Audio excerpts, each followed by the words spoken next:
Our last presentation, not last photo, but it's almost the last. Thank you so much. Yeah. All right, guys. So we are group 3. I am Chris. This is my colleague Bishesh, Megan, Gabe, and Sai. Brandon couldn't be here, unfortunately. And so our solution is titled PatchEMR. So, like the name suggests, we deal with patch management and the life cycle of your images, so your versions. And so there's a common misconception that patching and versioning is only to do with application code. That's not necessarily true because that code needs to be deployed somewhere. And so in our solution, you'll come to find that we are trying to bridge supply chain security and the code itself with infrastructure in one holistic package. So the problem. So hospitals and small clinics suffer from a phenomenon called patch paralysis. And what that means is that they are scared to upgrade their software for many different reasons. First reason is that most small clinicians tend to not have a dedicated IT staff. They have a clinician who doubles as an IT person. And when you are an IT person who isn't as experienced, you tend to be scared of the things you don't see. And so when you're not able to see the difference in the actual application, you tend to get scared to even deploy in your environment for different reasons. So for example, delays and downtime. So I don't know how many of us like to go to the ER and have to wait a long time, right? So that's one of the reasons. And when you don't patch your software, there's a couple implications. First is that you violate HIPAA. So HIPAA has a statute that says that if you do not, very vague, but if you do not continue to patch your software in a reasonable manner, then you will be fined and you'll be found in violation. And second is that if you do use legacy software and you're unfortunately hit with a ransomware attack, we've seen many cases like that in America. And so that tends to lead to higher mortality rates in some cases. So that's not very good. Okay, so that brings us to our solution. So PatchEMR is an external automated deployment constraint system that ensures all of the security in every single OpenEMR upgrade. And this is before it's reaching any production environment. So we do this with 4 main steps. We're going to take a look, or we're going to use Tribi, which is a container scanner. So in our Kubernetes environment, we have 2 different container running with the OpenEMR system as a container. And so the pre-deployment Tribi scan will compare the current version you're on and the next version that you want to patch to. And it'll take those 2 containers and scan each one and take the CVEs from that and compare them. And so that's going to lead us to our math check. So the math check is going to check, we're mainly looking at the critical and the high vulnerabilities to kind of reduce the noise of it. And because they're obviously the most critical CVEs. And we're going to take a look and see if the new version, if that version has a higher CVE count of the critical and highs, then the deployment is going to be automatically blocked into our production environment, and we won't be able to deploy into that until a new version with less CVEs is available. And we also have a AI threat model or broker. So we're using a Gemini LLM that converts all of our CVE data and then generates a plain English, we call it a go, no-go executive summary. And this just helps the IT or the clinician or whoever it is that's doing the deployment to just really understand all that CVE data, what the critical and the high CVEs look like, why they're there, and what all the vulnerabilities are in that. And then we have the RBAC enforcer, which is when we get that authorization go and that the deployment is started, we're able to deploy our OpenEMR with 0 downtime using that Kubernetes. So when we have one already running, if we want to patch it, we'll be able to do that with 0 downtime. So this is our architecture. It looks a little scary, but it's very simple. We have 4 main trust boundaries. First is that untrusted external cloud. So this is all of our resources that we're using outside of our system. So the GitHub release API is just where we're getting all of our OpenEMR versions. The Docker Hub is just the container images that we're using for that OpenEMR, the Tribi vulnerability database for our scans, and then the Gemini LLM for our executive summary. We also have our orchestration system, and this is the actual brain of our architecture. So this is where we have that scanner, the broker, our dashboard running, and that enforcer all in one. And then we have the IT, corporate IT, and that's outside of that. So they're interacting with our system through a dashboard, and that they're able to see those the feedback from the AI. And then finally, we have the production, Kubernetes production, where we actually will host the OpenEMR system. So this is just a quick pipeline of the series of steps that we're going to go through. So our IT clinician people will pick up, or they look at the current production environment and then propose the new staging one using our system. And they're going to just choose which option they want of which version, and they'll have a list of whatever all the version options in the dashboard. And then that trivia scan will run. It'll pull those images from the web and then create or spin up pods in our Kubernetes environment. Those are just kind of like jobs. And it'll scan those images or containers and then pull all the CVE data from each version of the OpenEMR. It'll do that math check, check if the new version CVE count is higher than the old one, and then generate a summary for you, tell you, should you do it, should you not do it, or it'll be blocked automatically if it is higher of a CVE count. And then the authorize and deploy will happen after that with the zero downtime. And so this is just a quick proof of concept of it working. We'll see this later in the demo itself. But we can see here our previous version, or the current version, was the 7.0.2, and where our staging environment is going to be the OpenEMR version 8.0.0. And so the old one had 82 critical high CVEs in production. And so after upgrading to the new version, we're reducing that attack surface. And if it was the other way around, if it was higher than 82, that deployment would be blocked, and we'd wait for a new available version.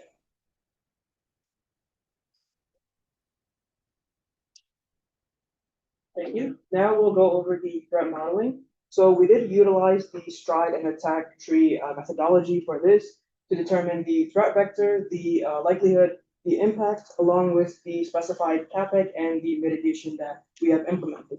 So I do want to note that this is a non-exhaustive list, so this would change depending on the improvements that we can see or the deployment side. So starting off, we can look at the supply chain attack. This has a likelihood of medium high and an impact of high with the CAPEC associated with it, which is CAPEC 184.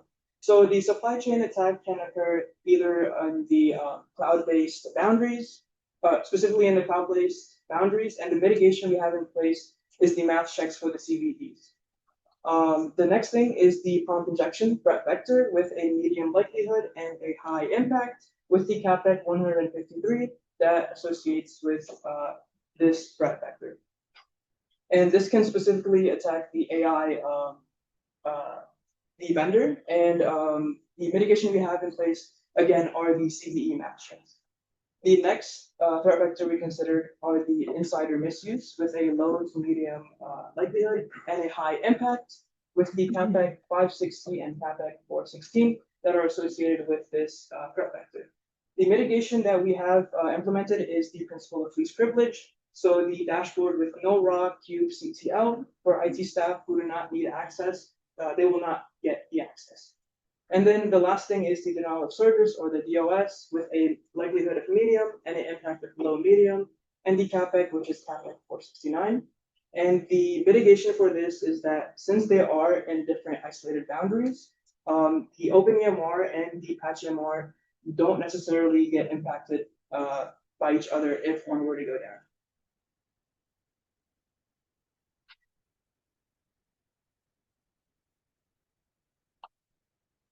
So like all systems, our project, PatchEMR, has security and privacy trade-offs that we'd like to acknowledge.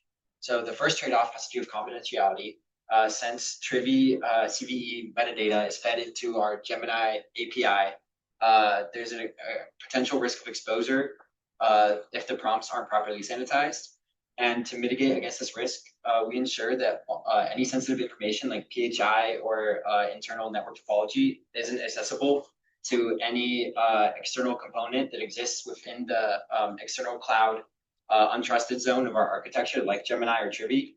So even in the event of a unsanitized prompt, this data cannot be exposed. And then the next trade-off has to do with integrity. A stale Trivy database or a compromised Docker image could be result in like inaccurate vulnerability scan information being fed into the Gemini LLM, which will then maybe provide a recommendation to deploy to an unsecure version of Trivy. And to protect against this, we ensure that the LLM can't make any final decisions for deployments. The user has to be the final one to decide to go or no go to the deployment. And we also built in a math check that prevents deployment to a less secure version of OpenEMR. And then the next trade-off has to do with availability. As we mentioned, our tool relies on external components such as Docker Hub, Trivy, and Gemini. And an outage in these could result in downtime for PatchEMR. But we made sure that PatchEMR is fully isolated from OpenEMR. So any downtime in PatchEMR does not result in downtime for OpenEMR and by extension, any of the clinics that are using our tool. And then finally, the last trade-off has to do with compliance. HIPAA 164.316 requires that all security decisions and the rationales are logged. At first, we were only logging like Go deployment decisions when we actually were deploying to a new version. But to make sure we were compliant with this HIPAA, we decided we thought it was best to also log like no-go decisions as well with the AI rationale attached. And then next, I'm going to go over the primary stakeholders for our project. The first and foremost are the IT and security staff, who are going to be the primary users of our tool. And they benefit from PatchEMR because it replaces the manual guesswork of patch deployment with a automated and clear go or no-go decision for deployments that is backed by vulnerability scan data and includes a AI executive summary.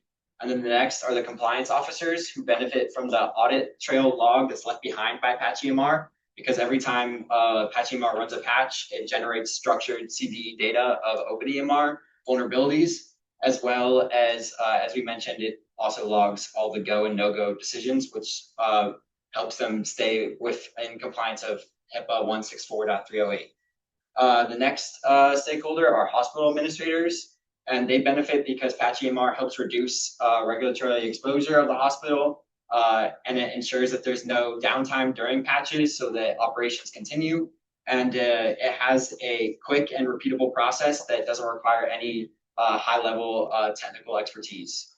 And it's gonna explain the vulnerabilities in manners they can understand through the use of AI. And the final stakeholders are the clinicians and patients who use and rely on OpenEMR. Clinicians use OpenEMR to store and read patient data, and PatchEMR helps protect this process by providing a way to reduce the vulnerabilities in OpenEMR and protecting, which will then help protect patient data. And then also we built PatchEMR in such a way that it does not hinder the operations of clinicians, and it doesn't hinder any patient's visits to the hospital in any way. Demo time. All right. So, I know you guys are not excited to look at terminals, but there is a dashboards. But the reason we have a terminal is to showcase the Kubernetes zero downtime aspect. So while this is okay, so before we get into any of that, Kubernetes this, Kubernetes that. Why are we using Kubernetes? So Kubernetes is currently being used in 60% of enterprises, which is huge. And the reason for that is because it has features like auto scaling, self-healing, and one we'll see being used here is called rolling updates. And so that is the zero downtime piece of our infrastructure. And so, okay. The zero downtime piece is going to be shown by the fact that it will not terminate an existing OpenEMR deployment unless it passes a health check on the new version, and that's what's and that's what's going to make sure that we have that zero downtime. So let's get into it. So first, I'm going to show the version that we are using. This is our Kubernetes deployment, and I hope it's visible, but we are using version 7.0.2. And so yeah, we can see that. And now we will run the application. It's using a library called Streamlit because we don't want people to be very well versed in front end development to run this. We wanted to make this as simple as possible. So this is what our dashboard looks like. First thing I want you guys to see is that over here it says fetch via kubectl. That means that it is not up to the clinician who might not really know the version they're running.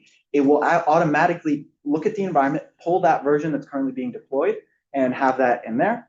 And on the proposed side, it's fetched from GitHub. So we also do not want a manual process to have that data available. So it's just going to query the GitHub API and find the latest versions that we are able to use. So, yep, you can see that. And so now we're going to run the pre-flight analysis, which is just going to query that Trivy database, look at the components in it, and find those CVEs. So first thing I want to showcase is a systems engineering principle that I learned very quickly with this application, which is trade-offs. So you see how fast that ran? That ran quickly because I had it using my local instance of Trivy, and we could do that in a production environment. The problem with that is that the database is not going to be updated. So if we were to use a, we'll show that in the video later, but if we were to use an ephemeral job that's going to be running Trivy and taking it back down, it's going to take a little while longer because it has to initialize the database. So as you could see, the production version 7.02 had 82 vulnerabilities, and the version we are going towards, 8.0.0, has 45, which is a reduction. This video was recorded in early April. If you were to run this now, version 8.0.0 was found to have more vulnerabilities, actually. So the previous version is more secure, which shows how much this field evolves. So, all right, so the first thing that it will output is an AI executive summary. This is a sort of hard-coded prompt telling Gemini, you are a security analyst. I want you to look at this data and give the user a quick summary. However, we also have a chat interface. And it did pass the surface math check, so that's all good. And this is for the compliance officers. It'll give you the vulnerability details, so you're able to view those easily. So now it will go to a older version, or is it going to prompt first? Okay. So as you can see, the authorize and deploy button is available. In the future, we'd like to have it be authenticated and authorized, but for now, anybody with access is going to be assumed to have the privilege of deploying the new version. So you'll see later in the video, if we use an older or we use a more CVE heavy image, it's going to remove that button. It's not going to be available. So as you can see, it's there. And now we'll chat with the AI threat broker. So this is, pretend it's your normal ChatGPT interface. You'll be able to query it, and it'll have the CVE count in its head and those details. So here I'm going to, so what specific CVEs do I have in my current production version that are mitigated in the newer 8.0.0 version? So it's going to query it, it's going to have that in its head, and it's going to truncate it. So I have it fed 3 CVEs at a time. The reason for that is so that it can run on my 10-year-old laptop. However, it's just one variable we could change. We can feed it all the CVE data, and it'll run that. But for now, it's the only context it has is 3 CVEs. Keep that in mind. So now I can say, should I upgrade? And it'll say, yes, from a cybersecurity perspective, you should upgrade. The proposed version significantly reduces your critical and high CVE count. So keep in mind, we are looking at CVE velocity, not necessarily CVE nuance. So CVEs, as you might be familiar with, should be looked at in context. However, we are targeting a less technical environment, and so we are trying to focus on the CVE velocity, which is how many CVEs we can mitigate at a time, specifically high and critical. So we're adding a little bit of nuance there, but we're not necessarily relying on full system context. This is just full transparency. And so now that I click the authorize deploy button, we will be able to showcase the feature. So 2 things I want you to look at. First is the top version says terminate, and this is 7 days old. So this is the version that was previously used. And as you can see, the new version is running. So this is really quick process. That's the reason it's so just goes from terminating and running. But as you can see, they're both running at the same time. until the new version passes a health check, it will not delete the old version. And this is how Kubernetes does something called rolling updates that I talked about earlier. This is how we can ensure zero downtime thanks to Kubernetes. You can see that now. There we go. Oh, 31 seconds. Okay, there we go. So it successfully passed the health check. It removed the old version that was 7 days old. And if I take your attention over here, this is 36 seconds old. So it instantly switched. None of the database was affected. All the data is still there. The only thing you changed was the actual software.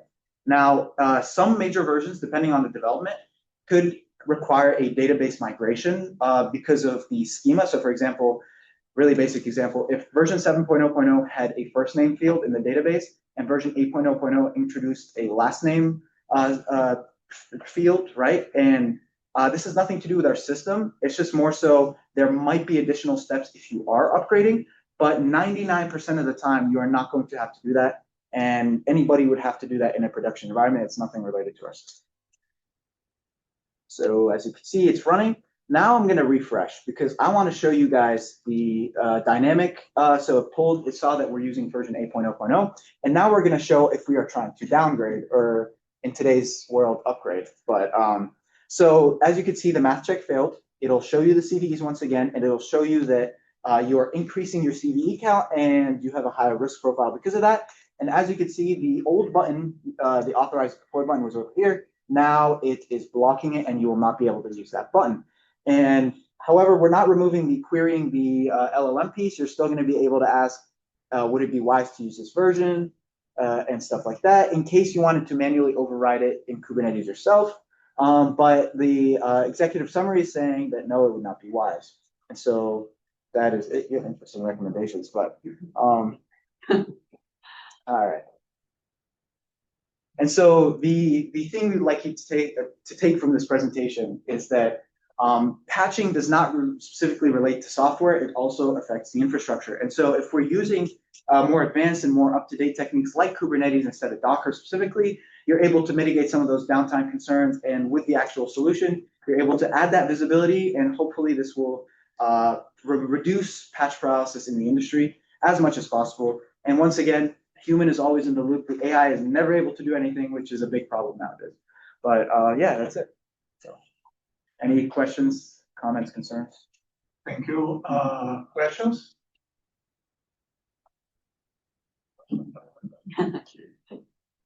Yes, Gabe, come on. Go ahead. Me on the bridge? Yes, please. Okay. That's a very interesting approach to the problem of securing medical records, right? I think that's really great, very original idea. Really, patch paralysis is a problem. I mean, I'm not a doctor, but I imagine like hospitals are like IT, and updating key pieces of software is really like a real world problem, right? That every company faces in critical things. First, I'd like just to give a recommendation. Trivy allows you also to generate S-bombs for each of the images. Mm-hmm. So if you could actually add like the S-bombs catalog or something, right? That would help a lot the clients to identify if they, for instance, are vulnerable to a given malware that entered in any of the supply chain software, right? Let's say a new malware is now affecting a given version of a dependency X. So if you have like this S-bomb, allows you to do that very quickly, see everything that is inside, and quickly map if you are affected or not, right? 100% agree with you. That's hopefully in the future, if one of you sharks want to buy this product or invest, we will definitely be able to implement that. And it's not very difficult. I think it was a slight oversight, but yeah. So. And that's also why we chose Trivy specifically, because it does the scanning, but it's also able to generate those S-bombs. I know a lot of other scanners use them, but Trivy is kind of like the industry standard right now, even though it did have an exploit recently, but we got over that. So, but yeah, that is one of the reasons we wanted to, and we wanted to introduce the SBOMs in a future step. So. Okay, cool. And now I have a question about that, right? Many of the CVEs you probably are actually seeing there are not on the code of the OpenEMR itself, are on the everything else around, like the I don't know, Apache web server is running on the PHP version, or a dependency X, dependency Y probably is there, right? And companies also fear to update because you may end up putting a version that is not compatible with the tool. So apparently everything will look fine, but out of the blue, they are gonna do a given option there, and it actually crashes because a function got deprecated or things like that, right? My question to you is, if you do something to also ensure the stability of the updates in addition to the Kubernetes role updates, because as you mentioned, it's a standard in the industry, right? Most likely the infrastructure you're going to be facing has Kubernetes already, right? That's actually pretty interesting. We had mostly been looking at OpenEMR's releases themselves. We haven't really been auditing as much as like you said, the PHP packages and whatever could be in there. It is a very good idea. I just fear that given the circumstances that we are targeting smaller clinicians, I am afraid that this might introduce a level of complexity they might not be ready for. But if we do have more maybe IT focus, maybe have two versions that one would be more complex, one would be more simple for the smaller clinicians that might not be as technical. I think that would be a very good idea. Yeah. I think also, I don't know if this fully answers the question, but with Kubernetes, you can also have rollbacks. So if you do deploy a version of the OpenEMR and maybe it's not suitable for that small clinic or whatever it is, then we can add that option that they'd be able to roll back to a previous version. And if there was an issue with the new version, that there was a feature deprecated or whatever the thing was, and that they can have some flexibility with, they can just go back to a previous version or maybe create a snapshot of their environment until a further step is kind of to be decided. Yes. Or yeah, CI/CD too. I have a suggestion real quick. Yes. Just to help answer this question. Introduce a staging area. Yes. Introduce a staging area, you deploy it, and you test the application. That way you're able to see if anything fails before you actually roll it out to 100%. production. Yeah. 100% agree with you. And we had thought of a similar thing. Where's that?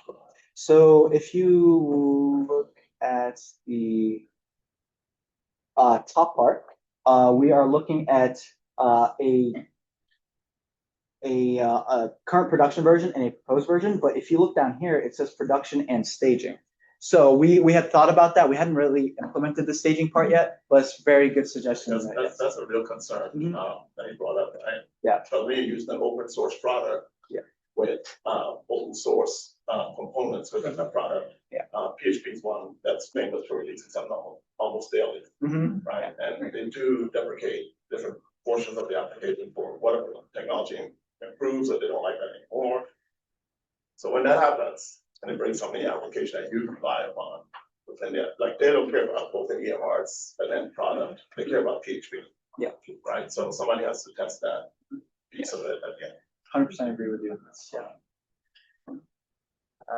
Other questions, comments, concerns? Yes. Problems well defined, the solutions well addressed. These problems affects, as Gabriel said, affects all areas of IT, not just clinics and hospitals.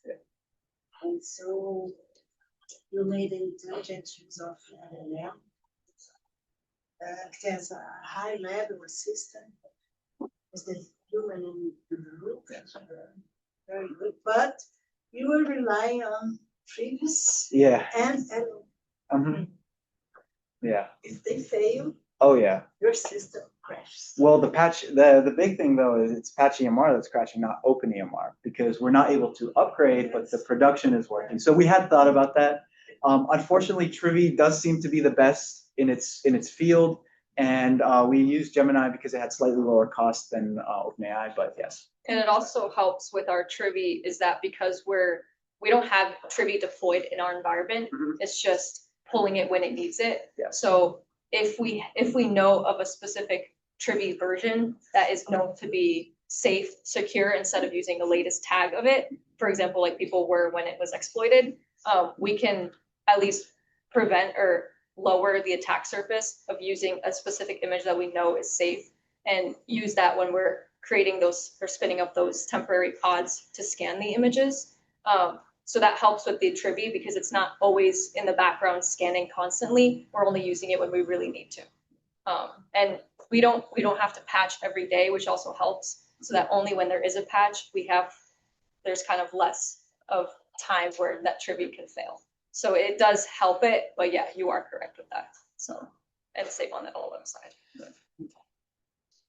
What are your next steps? As I talked to another group and they said, well, we don't have any. But do you want to take this further or? Oh yeah. So I had actually been thinking about this because I am a very big admirer of Red Hat. Red Hat's products and the way they do business is very good. And so my idea was add some of those functionalities like the staging environment and the more SBOM generation pieces, and do a Red Hat business model where we will go to these small clinicians and say, hey, we're not going to charge you for the code itself. We're going to keep this open source. We're just going to charge you for the infrastructure and hosting pieces, which are Kubernetes related. And we'll maybe even supply the hardware. So big hospital might need more hardware, more Kubernetes resources and compute, and we'll charge them accordingly. So that was kind of my idea and future vision for this project. Yeah. Any other question, guys? Okay, well, thank you very much.